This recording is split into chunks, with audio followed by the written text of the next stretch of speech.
We're working with alignment and using the breath to elongate your trunk now. Simone, if you can think about your feet. First of all, you are grounding your feet and you're stretching your calf. You try to bring your knees against the wall, okay? So ideally you are lengthening your fingers towards that top structure that is actually perfectly placed for us towards the ceiling, and you're really reaching your fingers out. At the same time you are bending your knees, and when you're bending your knees you're not collapsing your pelvis or dropping your pelvis. You're really thinking about rooting your heels down by stretching your calf muscles. So here we have the perfect vision of feet and knees and hips and pelvis. So we work to the structure of the hip bones. We keep the hip bones uplifted.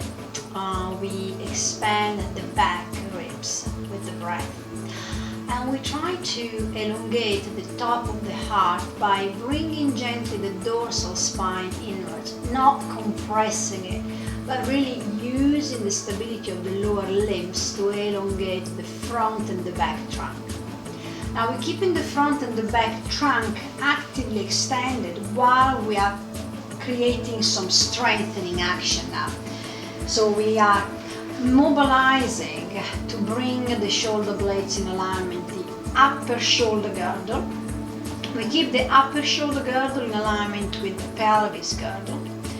And again, without tucking, it's so easy to tuck and to become shorter in our sternum. We are pressing completely the fingers, the wrist, the bottom part of the wrist against that wall. And although we feel like we are about to lose balance and collapse backwards, we think about rooting down to get longer. It's so, again, easy to feel like there is no stability or control, but we want to work with that length of the pelvis, the length of the pelvis and the front ribs. Perfect, beautiful. And we start walking the feet backwards, and we have to gather the strength in the upper part of the body without disconnecting the shoulders, and you're doing a fantastic job considering your scoliosis and level of strength between the left and the right. You're doing a fantastic work to keep everything in alignment. Now you are bringing the feet just about that. That's great. And again, before you're moving anything else, think about the feet and the outer ankle. Now you're feeling the resistance of my hands again, your inner thighs. You're using that. Perfect. Now instead of collapsing your head, pause. That's it. No, collapse your head. Start pushing the hands against the wall to create resistance. Use the resistance from inner wrist and inner elbows and under armpit to push the wall away, getting the bottom tip of the under armpit skin long from the front floating ribs expanding backwards, the back floating ribs widening, and the pelvis moving away. Now you're keeping that length and without losing the space at the front of the left hip, and actually bringing more the pelvis of the left side in alignment with the left knee and the left ankle. So we're stacking the bones, then we are elongating and strengthening the muscle of the other leg to lift the leg up. That's good, brilliant, that was fantastic, thank you so much.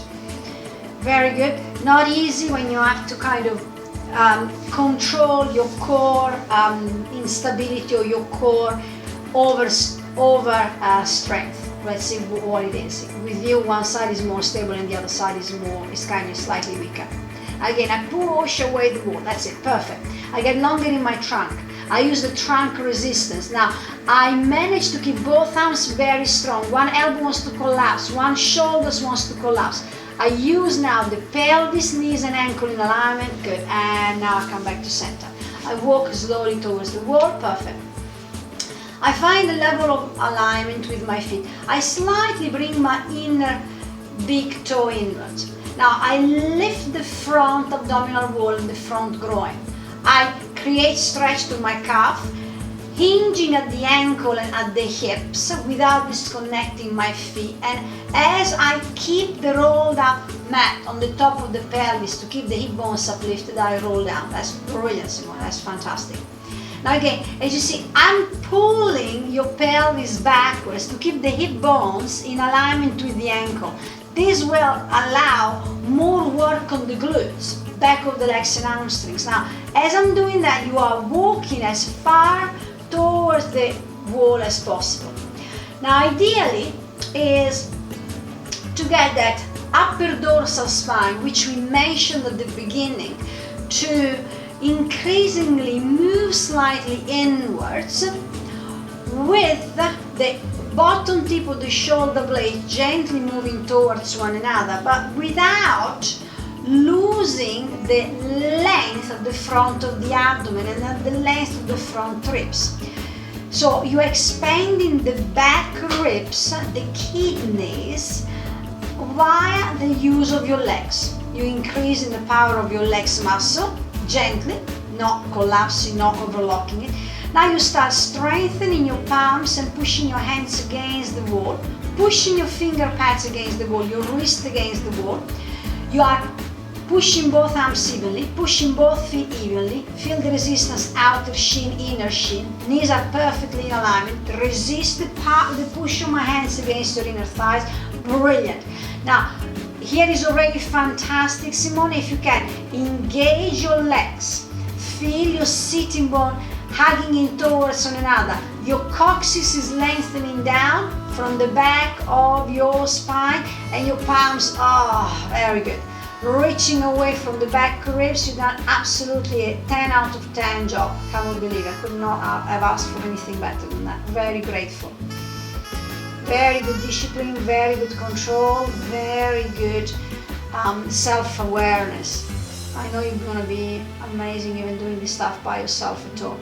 I'm gonna feel straight away longer as you're coming up, but go slowly, don't worry about the mat, it will collapse down. Use your legs, not your back, to roll up. Keep your front growing, open in alignment with your knees and your hips. That's perfectly good. Fantastic, well done. Very proud of you.